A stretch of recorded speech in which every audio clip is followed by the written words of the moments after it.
the front that wouldn't move. In the endless mud of eastern Ukraine, the front lines have barely shifted for months.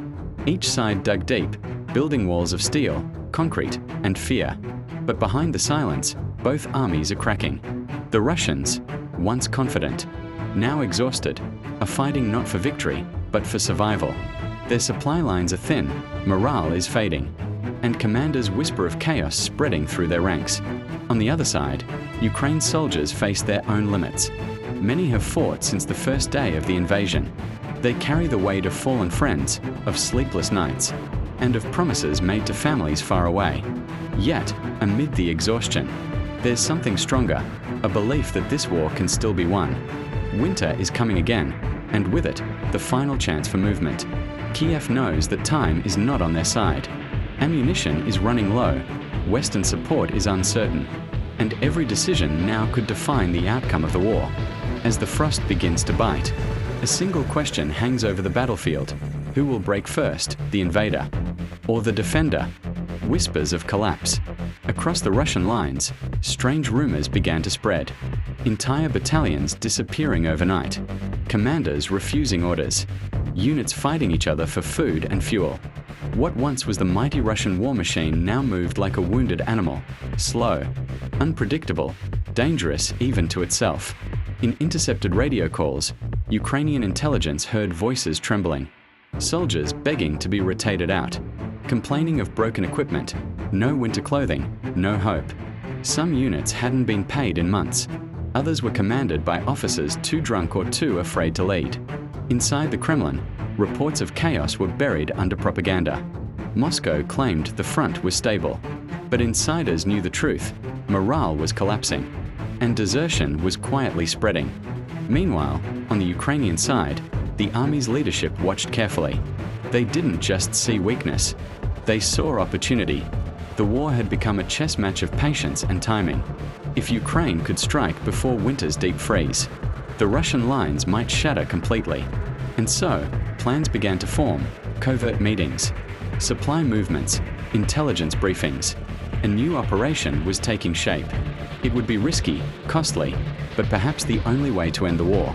In the dim light of a bunker, a Ukrainian commander whispered to his men, "We don't get a second chance. This is it, the final push." The plan in motion. In a hidden command post near Kramatorsk, the plan was finally unfolding. Maps covered the walls, each red line representing months of blood and sacrifice. Ukraine's commanders had chosen their moment carefully.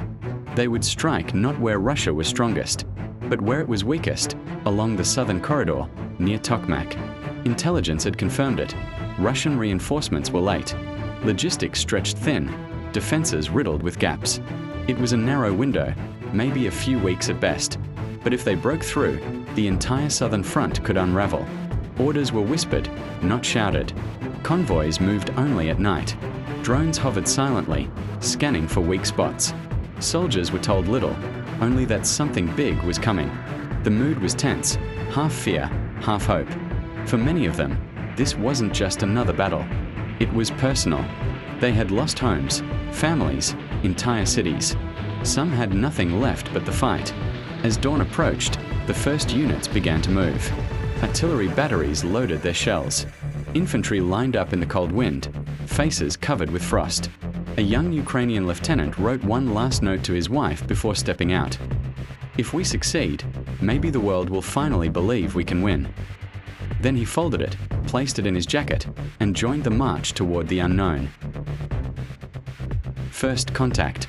The night before the assault, the front line was eerily quiet. No artillery, no shouting, just the sound of wind moving across ruined fields. Soldiers huddled inside their trenches, waiting for the signal. They knew what was coming. Everyone did. At exactly 4 a.m., the silence broke. A wall of fire erupted from Ukrainian howitzers, shaking the ground like thunder. For the first time in months, the front moved forward. Drones soared above, transmitting live coordinates to gunners. Precision artillery cut deep into Russian fortifications. You could almost see the Russian soldiers scrambling, unsure where to run, unsure who was still alive. But for the Ukrainians on the ground, the advance was brutal. Mud swallowed their boots, shrapnel cut through the night. One squad was caught in open ground, their commander wounded, but they kept moving. Every meter gained came at a cost. Still, something had changed. The Russians were no longer the hunters, they were the hunted. Their radio traffic revealed panic, their defense lines folding faster than anyone expected. By dawn, Ukrainian forces had taken the first trench network outside Verbove. Smoke and fire covered the horizon. One soldier, exhausted but smiling, said to the camera crew nearby, "We waited a year for this moment. It finally feels like we are the ones pushing forward." That single sentence summed up the mood of an entire army. The Russian trap. As Ukrainian forces pushed deeper toward Tokmak, something felt wrong. The maps looked promising, but the silence on the Russian side was unnatural. No counterfire, no visible retreat, just emptiness. It was a silence that every soldier learns to fear. By midday, drone feeds revealed the truth. Russia hadn't abandoned the sector. They had set a trap. Hidden bunkers, mine corridors, and pre-sighted artillery lines were waiting for Ukraine's advance. When the first armored column crossed a narrow bridge, the ground erupted beneath them. The lead tank vanished in a cloud of smoke. Seconds later, missiles rained down from concealed positions in nearby tree lines. Chaos followed. Radios crackled. Orders mixed with screams. But even amid the confusion, Ukrainian commanders didn't break. They switched tactics, small unit flanking, drone-guided counterfire, evacuations under smoke cover. It wasn't about who fired more shells. It was about who adapted faster. By evening, the smoke had cleared, revealing a haunting scene: burnt-out vehicles, torn flags, but also Ukrainian medics carrying survivors back from the inferno. One exhausted commander whispered into his radio,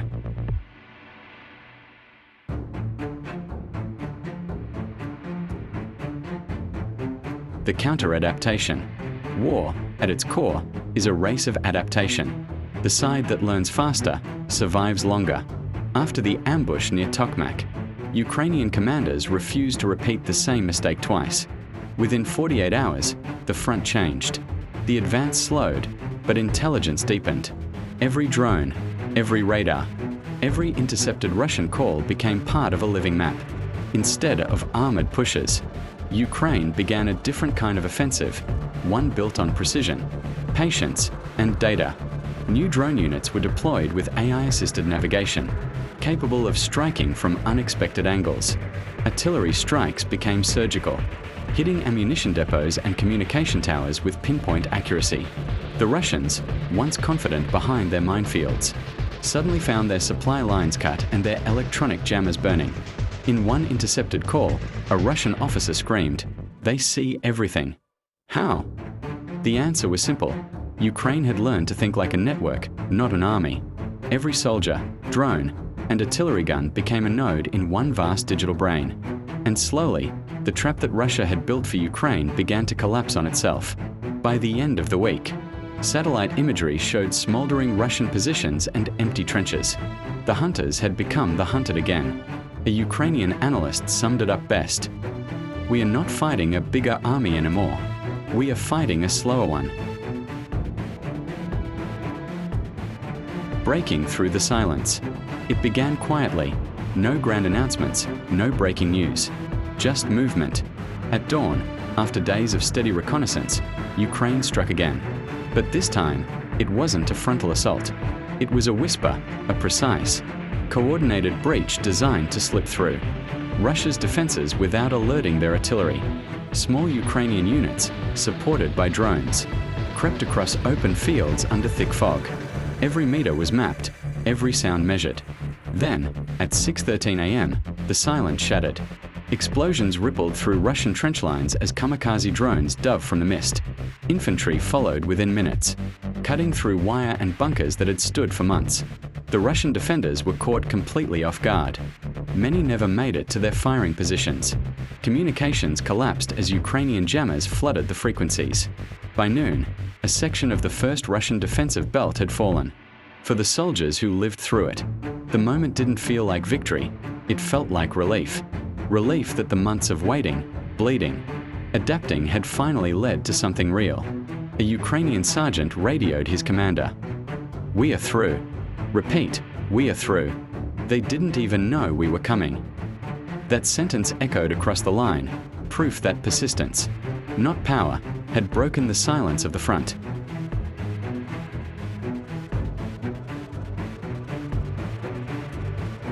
Collapse of the first line. By the second day, the fog had lifted, revealing the wreckage of Russia's first defensive line. What once seemed impenetrable now lay in ruins. Burnt-out bunkers, shattered minefields, trenches filled with abandoned weapons. For months, Moscow had bragged that these fortifications would hold forever. They lasted 48 hours. The breach spread fast. Ukrainian infantry poured through the gap, marking each captured position with yellow-blue tape. Drones circled overhead, confirming clear paths for armored vehicles to follow. Russian soldiers were seen retreating in disarray, many dropping radios and weapons as they ran. The once organized defense had turned into chaos. But victory came with a cost. Casualty evacuation points overflowed. Medics worked under constant artillery fire. For every kilometer gained, lives were lost, and everyone knew it. Still, morale was different now. For the first time in months, Ukrainian troops weren't surviving, they were advancing. One soldier told a journalist on the scene, "This ground doesn't belong to anyone. We earn it with every step." Satellite images later confirmed what commanders already knew: the Russian first line had collapsed. The door to Tokmak was open, but beyond it, darker challenges waited: deeper trenches, heavier mines, and a desperate enemy with nowhere left to run. The hidden front, Ukraine's silent saboteurs. In the dark fields of occupied Ukraine, far from the front lines, another kind of battle unfolds. These are the silent operatives, saboteurs, engineers, and partisans who strike where no army can. They cut communication lines, blow up railways, and vanish before dawn. Their actions don't make the headlines, but they shape the war's rhythm, one explosion, one disrupted supply line at a time. Since early 2024, Ukraine's intelligence service, the GUR, has intensified these shadow operations deep inside Russian-held territories. Fuel depots in Crimea erupt in flames. Ammunition trains derail mysteriously near Belgorod. And factories tied to Russia's war effort find themselves engulfed in sudden firestorms. The message is clear: nowhere is truly safe. This invisible network, often made up of locals under occupation, operates with surgical precision. They are not soldiers, but patriots who risk everything for a free homeland. Their courage reminds Europe that modern war isn't fought only by tanks and missiles. It's fought by minds, by will, by unseen hands that refuse to surrender. Each act of sabotage weakens Russia's grip. Each destroyed bridge delays reinforcements. Each whisper of rebellion sparks fear inside the Kremlin's intelligence rooms. The southern gambit, Ukraine's advance toward Tokmak. South of Zaporizhia, the battlefield stretches endlessly, open fields, scorched by artillery, where every meter costs blood. Here lies Tokmak, a small city with enormous significance. It's the key to Russia's entire southern defense line, the gate to Melitopol. And beyond that, Crimea, Ukraine's southern offensive, launched in the summer of 2024. Wasn't a storm, it was a grind. Slow, methodical, deliberate. Every advance meant clearing minefields, cutting trenches, and enduring wave after wave of counterattacks. But behind that slow movement was a deeper strategy: to stretch Russia's reserves thin, to force them to defend everything and control nothing. Satellite images began to tell the story: Russian fortifications crumbling, command posts abandoned, and desperate troop redeployments from other fronts. Ukraine wasn't chasing headlines. It was dismantling an entire military system piece by piece. The soldiers called it the meat grinder. The world called it too slow. But to Ukraine's commanders, every meter gained meant a crack in Russia's wall. And by autumn, that wall began to collapse. Russian drones filmed their own trenches being overrun. Ukrainian armored columns pushed closer to Tokmak's outskirts, their blue and yellow flags fluttering in the smoke. For the first time, Crimea felt vulnerable. This wasn't just a tactical victory, it was psychological. The myth of Russia's southern fortress was shattered. And as the dust settled, one truth became clear. Ukraine's patience had become its greatest weapon. Breaking the land bridge, the race to cut Crimea off. For nearly 2 years, Russia's lifeline to Crimea, the so-called land bridge, through Melitopol and Mariupol, has been untouchable. It carried fuel, ammunition, and reinforcements to sustain the war. But now, Ukraine's southern push has brought that artery within reach. This isn't just geography, it's strategy. If Ukraine severs the land bridge, Crimea becomes an island again, cut off from the Russian mainland.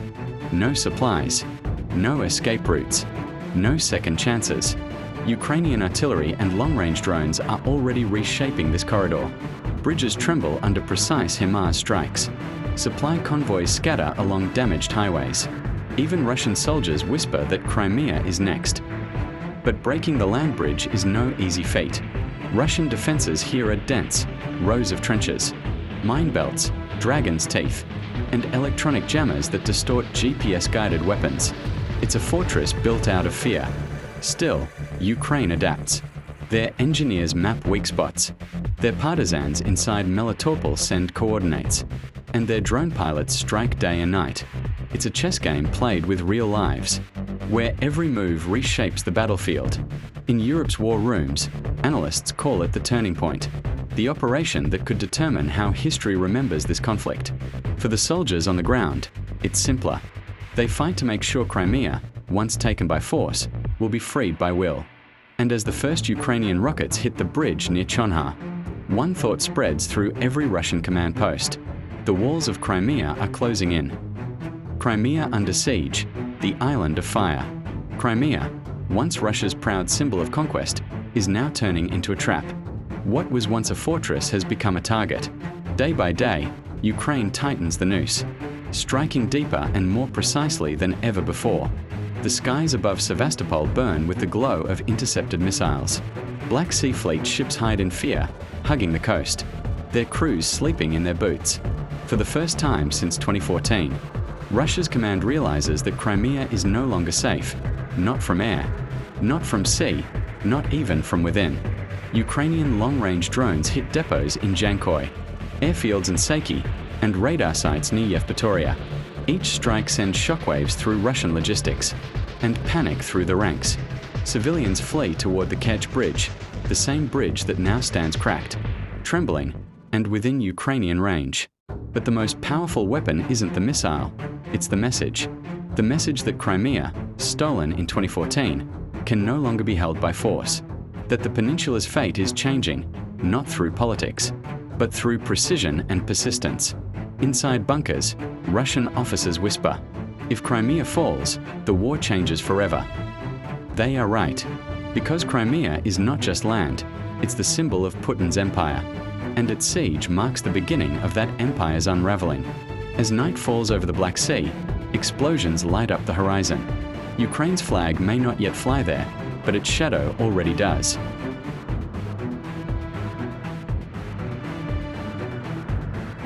The Black Sea turns against Russia. 4 centuries. Russia ruled the Black Sea with confidence, its fleets unchallenged, its ports secure. But that age of dominance is fading fast. The sea that once protected. Moscow's ambitions has now become its greatest vulnerability. Ukraine's naval war is not about battleships, it's about innovation. Armed with homemade sea drones and British-supplied Storm Shadow missiles, Kiev has turned the Black Sea into a hunting ground. Each attack is a message.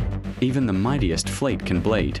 In late 2024, explosions rocked Sevastopol's harbor. A Russian landing ship, the Minsk, was obliterated overnight. Soon after, missile strikes crippled the Black Sea. Fleet's headquarters, the very heart of Russia's naval command. Cameras caught the moment of impact. The world saw smoke rising over the symbol of Russian power. What once was a Russian lake is now a contested battlefield. Merchant ships flying neutral flags now sail freely under Ukrainian protection, while Russian vessels retreat east, too afraid to leave port. Europe watches closely, because the control of the Black Sea means control of trade, grain, and stability. And with every successful strike, Ukraine reminds the world that courage and ingenuity can outmatch numbers and size. In Moscow, the loss stings deeper than military defeat. It's humiliation, played live on global television. The Black Sea, once a symbol of Russian might, now whispers a new truth. Power is nothing without control.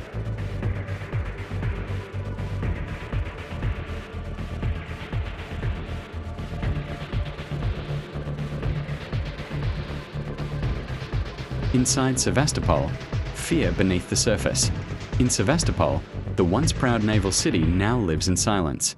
Shops close early, streets go dark, and whispers replace the sound of military marches. People used to speak proudly of the Black Sea Fleet. Now, they speak only in fear. After the missile strike that shattered the fleet's headquarters, life here changed forever. Families of officers quietly fled the city. The once bustling harbour, filled with sailors and tourists, now lies under constant drone alert. You can hear the distant hum of generators where electricity was lost, and the cold wind blowing through empty docks. Inside the military compound, panic is disguised as discipline. Russian commanders reshuffle every few weeks, searching for someone to blame or to escape responsibility. Soldiers are told to dig trenches along the coast, even as Ukrainian drones buzz overhead. They know the next explosion could come from the sea or the sky. For the people of Sevastopol, the fear is not just of bombs, but of uncertainty. They no longer know who controls their future, Moscow or Kiev. And deep down, they realize that the war they once ignored has come home. Every rumor spreads like wildfire. A destroyed ship, a drone sighting, a secret evacuation. And yet, amid the fear, there's a quiet awakening. A sense that maybe the empire they were told to love is beginning to crumble. Sevastopol is no longer just a military target. It's a symbol of how wars turn pride into silence and cities into shadows.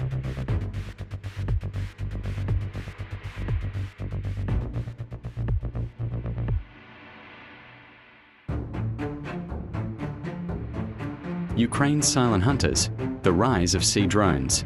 They call them the silent hunters. Small, fast, and nearly invisible, Ukraine's sea drones have changed the balance of power in the Black Sea. What began as a desperate experiment is now a revolution in naval warfare. Each drone costs a fraction of a missile. Yet with a single strike, it can cripple a ship worth hundreds of millions. Powered by electric engines and guided by satellite links, these drones weave through the waves like ghosts. They are not just machines, they are symbols of ingenuity born out of survival.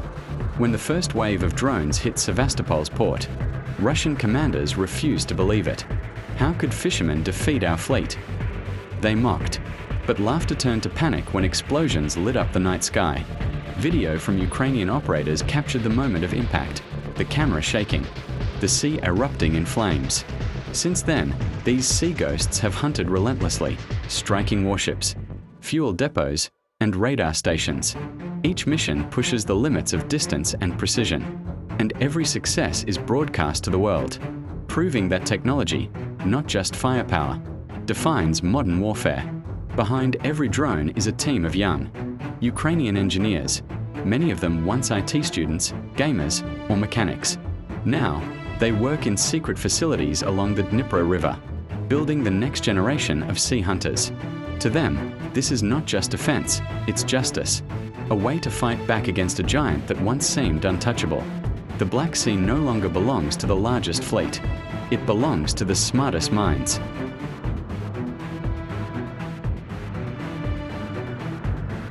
The drone factories, Ukraine's hidden workshops of war. Far from the front lines, deep inside abandoned industrial zones. A new kind of army is rising, not soldiers, but builders. They work in silence, surrounded by the smell of metal, oil, and soldering smoke. These are Ukraine's hidden drone factories, the secret workshops that fuel the nation's invisible war. Inside these dimly lit rooms, young engineers and volunteers turn scrap parts into deadly precision weapons. Commercial boat engines become drone motors. Cameras from broken phones become navigation eyes. Every piece tells a story of resourcefulness, of a nation that refuses to surrender.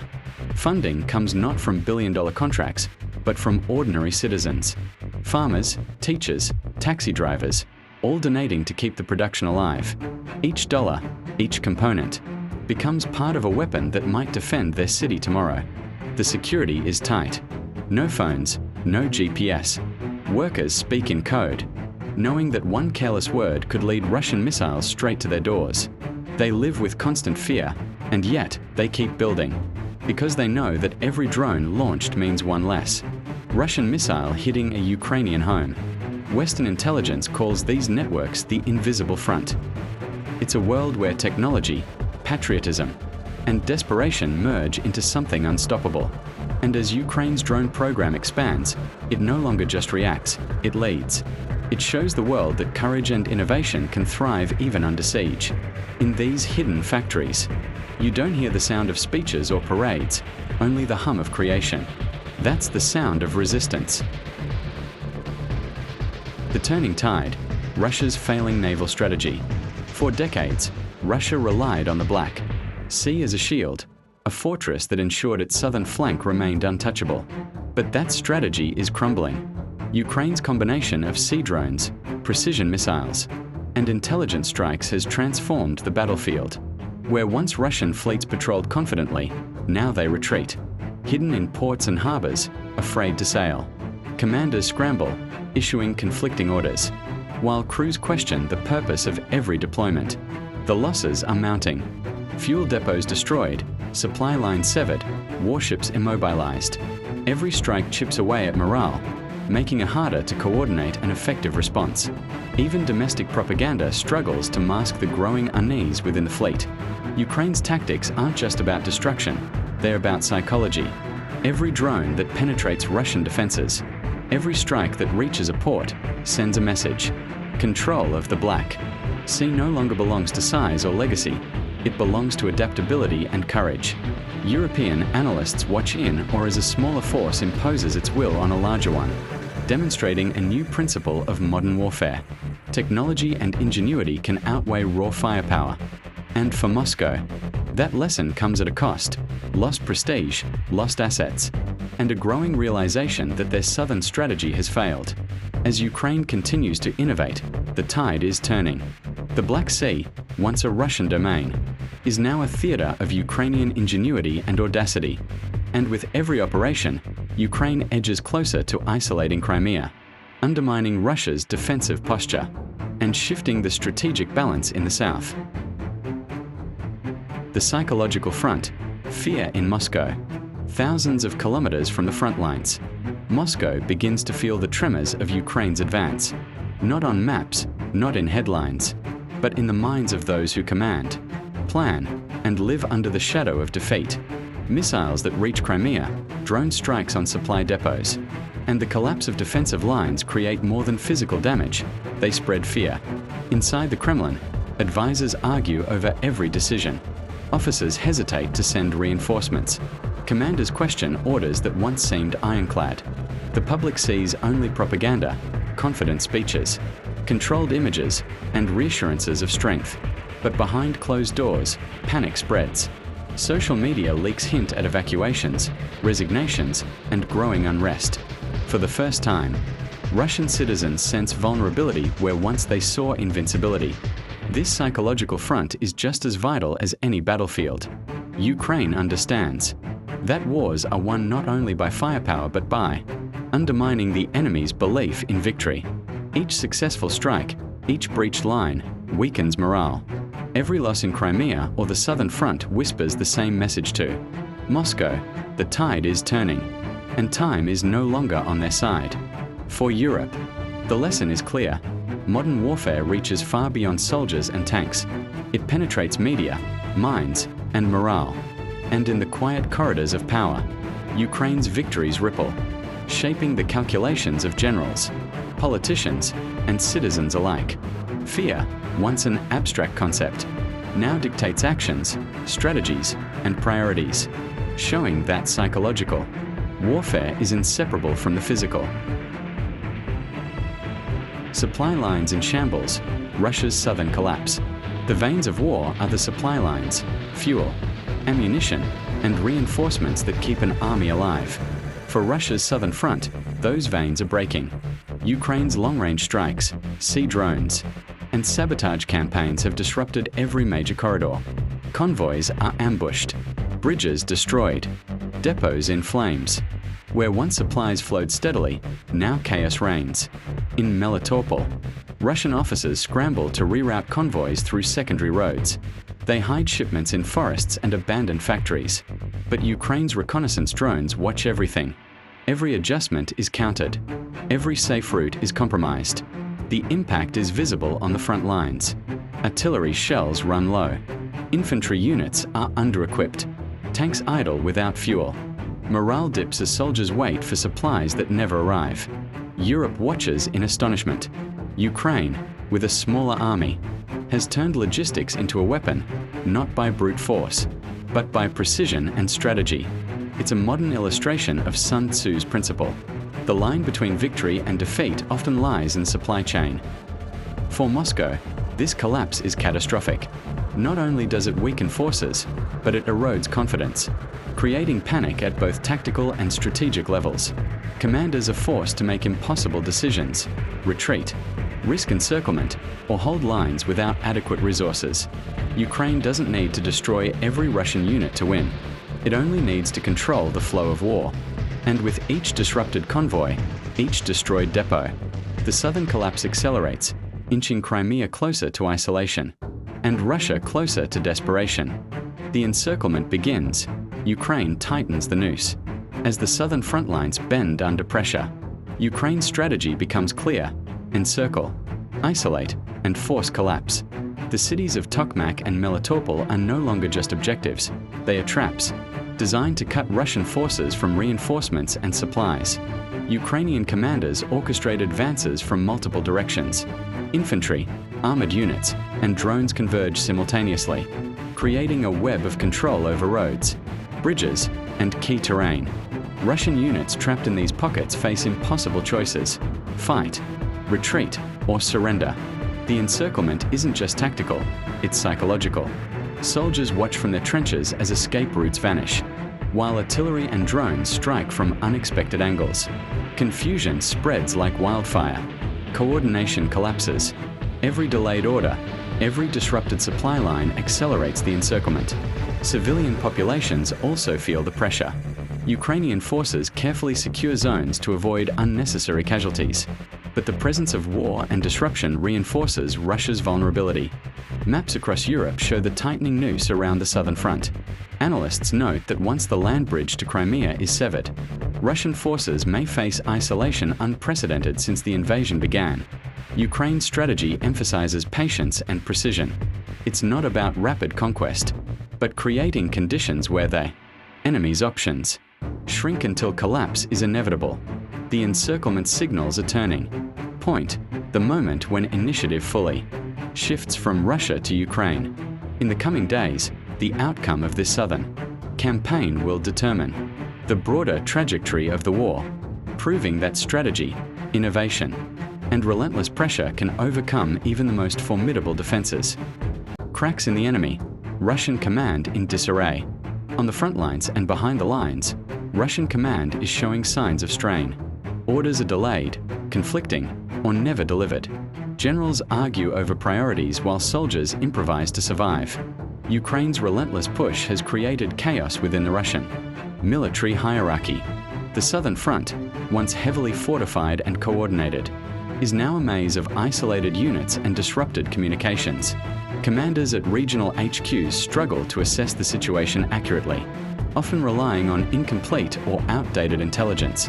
This disarray has tangible consequences. Convoys are sent into ambushes, reinforcements arrive too late, and morale plummets. Even elite units, trained for coordinated attacks, struggle to adapt to the fractured command structure. In Moscow, propaganda tries to mask these failures. News outlets broadcast carefully selected victories, but analysts within and outside Russia notice the inconsistencies. Every misstep becomes fodder for criticism, speculation, and rising fear. Ukraine exploits this weakness. Targeted strikes against command posts, sabotage operations, and rapid advances all exacerbate the confusion. The army is fighting, but the leadership is faltering. Europe watches closely. This is not just about territory. It's about the collapse of coordination, the loss of strategic initiative, and the erosion of authority. When command falters, even the strongest forces become vulnerable. Ukraine's approach demonstrates that modern warfare isn't just firepower. It's about strategy, timing, and the ability to exploit weaknesses in the enemy structure. And in this battle of minds and logistics, Russia's cracks are becoming impossible to hide. Urban warfare, the battle for Melitopol streets. Melitopol, a city of strategic importance, now transformed into a crucible of urban warfare. Streets that once echoed with daily life are now scarred by rubble, burnt-out vehicles, and shattered windows. Every alley, every intersection, is contested ground. Ukraine's forces approach methodically. Infantry moves house to house. Tanks provide cover, and drones hover above, scouting for threats. Precision is key. The aim is to neutralize enemy positions while minimizing civilian casualties. Russian defenders, though outnumbered and demoralized, fight fiercely. Snipers, barricades, and improvised explosives slow the advance, turning the city into a dangerous maze. Each building cleared becomes a small victory. Each street secured shifts momentum. Local civilians endure the horrors silently. Families hide in basements, shops are abandoned, and curfews transform neighborhoods into ghost towns. Yet amid the destruction, resilience emerges, messages of hope, secret aid deliveries, and the quiet determination to survive. Europe watches closely. Analysts note that Melitopol exemplifies the complexity of modern urban combat. Victory is not just about territory, but coordination, intelligence, and the ability to adapt under fire. Ukraine's strategy here is layered: direct engagement, disruption of supply lines, and psychological pressure. Each day of control gained chips away at Russian morale and sets conditions for a broader encirclement. In the streets of Melitopol, the war becomes personal. Every advance is measured in meters, every engagement a test of courage, and every victory a step closer to isolating Crimea. The fall of Tokmak, strategic breakthrough. Tokmak, once a heavily defended Russian stronghold, now faces the full force of Ukraine's southern push. For months, it has been a thorn in Kiev's side, a city critical to supply lines and the defense of the land bridge to Crimea. The fall of Tokmak is not just a tactical victory, it is a psychological one. Russian soldiers stationed here face encirclement, dwindling supplies, and constant pressure from precision strikes. Every lost street and building sends a clear signal. The noose around the southern front is tightening. Ukrainian forces coordinate ground assaults with artillery and drone support. Bridges are targeted to prevent reinforcements, while snipers and engineers clear defensive positions systematically. The operation is meticulous, designed to minimize casualties while maximizing strategic impact. As the city falls, European observers note the significance. Cutting Tokmak disrupts Russia's logistics, weakens troop morale, and accelerates the collapse of their southern front. Supply convoys once considered secure are now exposed. Commanders struggle to maintain order, with conflicting reports and fragmented units becoming the norm. For the civilians, the liberation is bittersweet. Homes are damaged, streets are scarred, but the presence of Ukrainian forces brings hope that the occupation's days are numbered. The capture of Tokmak demonstrates Ukraine's growing ability to combine conventional and asymmetric warfare. It is a textbook example of strategy, intelligence, and resilience converging to create a decisive outcome. In the broader war effort, Tokmak's fall marks a pivotal step toward isolating Crimea and reshaping the balance of power along Ukraine's southern front. Severing the bridge, Crimea on the verge of isolation. The final lifeline connecting Crimea to mainland. Russia is the land bridge through southern Zaporizhia and Tokmak. Ukraine's strategic focus is clear: cut this connection and isolate the peninsula completely. Precision artillery strikes target key road and rail routes. Bridges once thought untouchable are damaged or destroyed, forcing convoys to reroute through vulnerable areas. Every strike slows Russian reinforcements and disrupts logistics, tightening the noose on Crimea. Drones play a pivotal role. They scout, monitor, and even strike remote positions, ensuring that Russian engineers cannot repair the routes quickly. The psychological impact is immediate. Troops and commanders realize that Crimea is no longer secure. European analysts note that isolating Crimea is more than symbolic. It threatens Russian supply lines, weakens troop morale, and shifts strategic momentum. A peninsula once considered invulnerable now faces shortages of fuel, ammunition, and food. For Moscow, this is a critical failure. The isolation not only undermines military operations but also shakes confidence at home.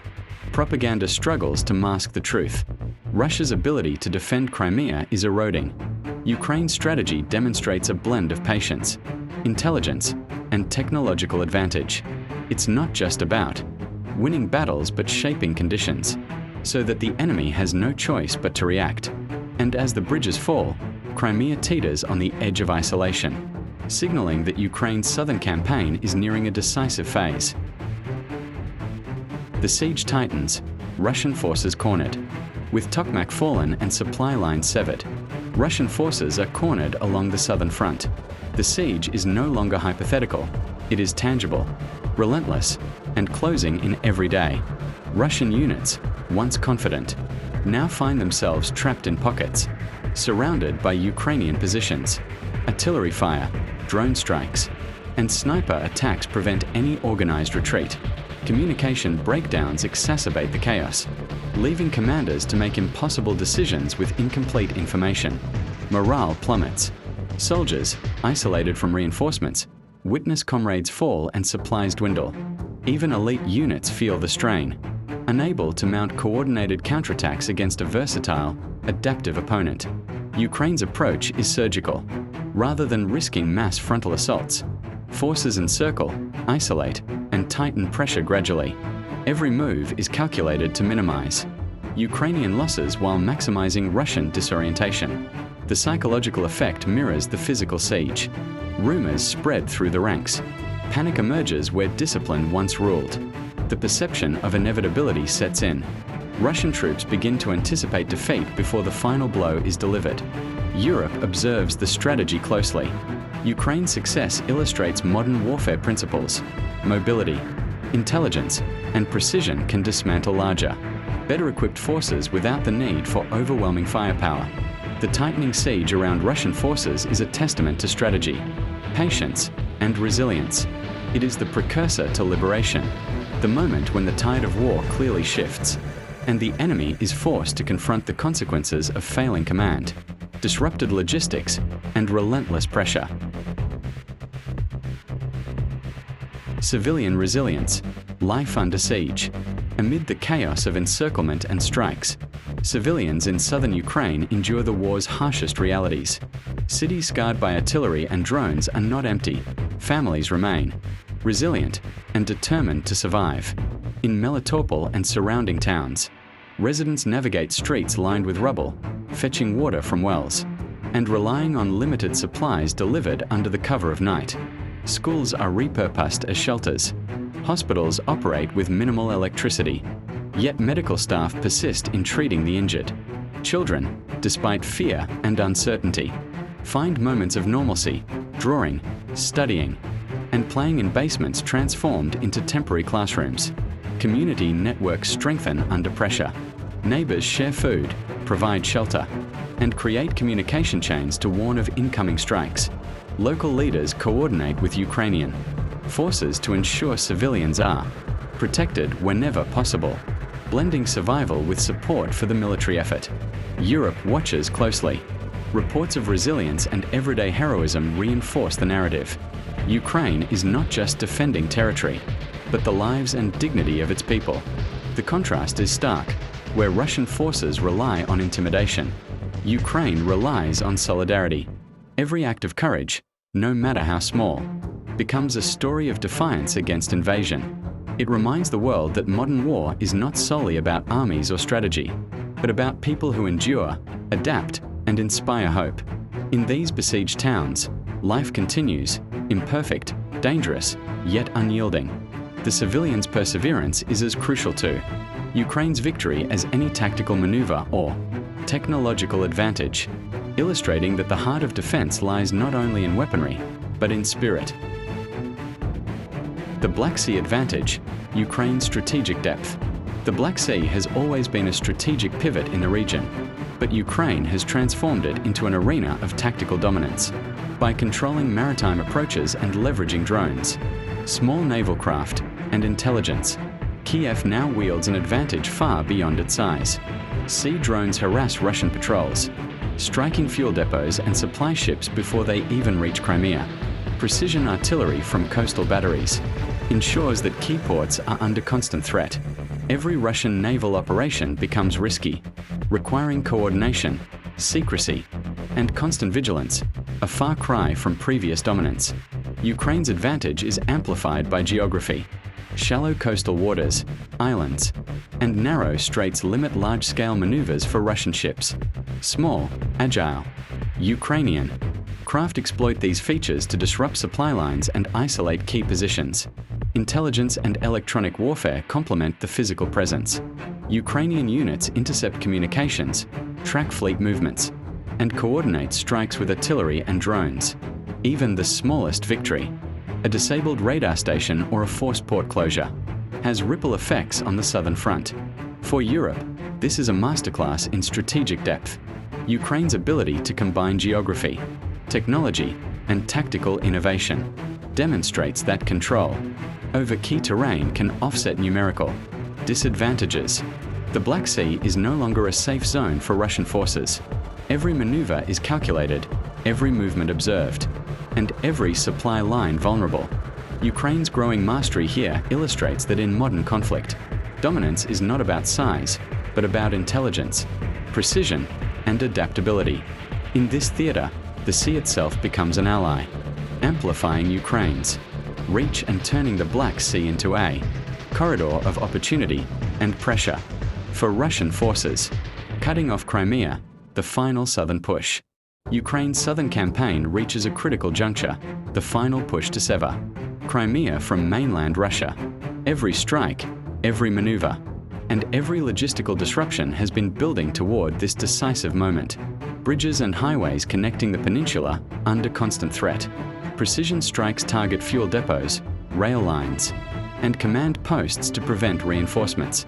Drones patrol from the air, ensuring that no Russian convoy passes unnoticed. Ukrainian ground forces advance along multiple axes, converging on remaining strongholds that maintain Crimea's link to the south. Tank units provide cover, engineers dismantle improvised obstacles, and infantry clears each village systematically. The goal is not just to capture terrain, but to isolate, creating a strategic bottleneck that Russian forces cannot bypass. This push is both physical and psychological. Encircled Russian units witness their escape routes vanish, morale falters, and communication lines collapse. Ukraine's strategy ensures that every gain compounds, amplifying pressure on the enemy while minimizing Ukrainian casualties.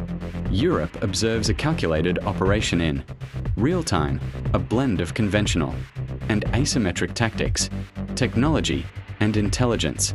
The southern push demonstrates that success in modern warfare relies not only on battlefield victories, but on cutting the enemy off from essential support. For the civilians near the front, the operations are tense but measured. Evacuations are coordinated, humanitarian corridors maintained, and care is taken to avoid unnecessary casualties. As the southern front lines tighten, Crimea inches closer to isolation, signaling a turning point that could reshape the trajectory of the war entirely. The collapse of Russian morale, signs of defeat. With Crimea increasingly isolated and supply lines in shambles, Russian morale shows unmistakable cracks. On the southern front, soldiers face uncertainty, dwindling resources, and the constant threat of Ukrainian precision strikes. Reports from intercepted communications reveal confusion and frustration among officers. Orders contradict, reinforcements are delayed, and troops question the purpose of their mission. Even elite units feel the weight of encirclement as the gap between expectation and reality widens. Propaganda in Moscow attempts to mask the growing fear, but signs are evident. Videos leak showing abandoned positions, retreating units, and exhausted soldiers. Psychologists note that prolonged isolation disrupted logistics, and constant pressure from a nimble opponent rapidly erode cohesion and willingness to fight. Ukraine's strategy deliberately targets morale, Each tactical victory, each disrupted convoy, and every captured town reinforces the perception of inevitability. Soldiers begin to anticipate defeat before the physical collapse occurs. For Europe, this stage of the campaign highlights a vital lesson. Modern warfare is not only fought with artillery and tanks, but also with psychological strategy. Breaking the will of an opponent can be as decisive as any battlefield conquest. Despite the hardships, Ukrainian forces maintain discipline, precision, and momentum. They understand that exploiting these cracks accelerates victory, reduces casualties, and ensures strategic objectives are achieved efficiently. The signs are clear. Russian forces are increasingly cornered not just physically, but mentally. The Southern Front is no longer simply a battlefield. It is a mirror reflecting the inevitable consequences of isolation, disrupted command, and relentless pressure. Victory in sight, Ukraine's strategic triumph. After months of relentless pressure, Ukraine stands on the verge of a strategic triumph. The southern front lines, once heavily contested, now reveal the results of meticulous planning, precision strikes, and adaptive strategy. Crimea is increasingly isolated, supply lines severed, and Russian units encircled. Command disarray and collapsing morale amplify Ukraine's advantage, demonstrating that victory is as much about strategy and timing as it is about firepower. Across liberated towns, civilians breathe a cautious sigh of relief. Homes are damaged, but the return of safety and stability reminds them that resilience can overcome even the harshest circumstances. Community networks, volunteers, and local leaders continue their work, supporting the population while Ukrainian forces consolidate control. Europe observes a masterclass in modern warfare. Ukraine's blend of conventional operations, asymmetric tactics, psychological pressure, and technological advantage provides lessons for military strategists and policymakers alike. The push demonstrates that smaller forces, when intelligent, adaptable, and determined, can challenge even the most formidable opponents.